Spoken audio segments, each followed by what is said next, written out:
is our third day in Boracay.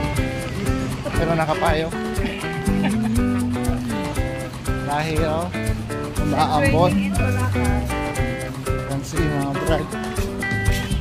Ano? So paano ang activity natin? Ano activity pwedeng gawin nito, brad? Pwede sa boat. Okay. So we'll see later anong meron. Kain muna kami.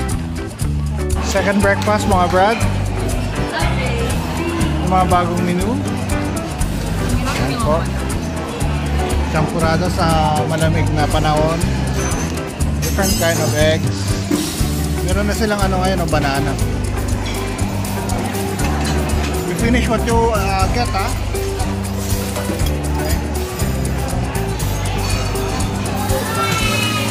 Saan ko muna ng kape, men?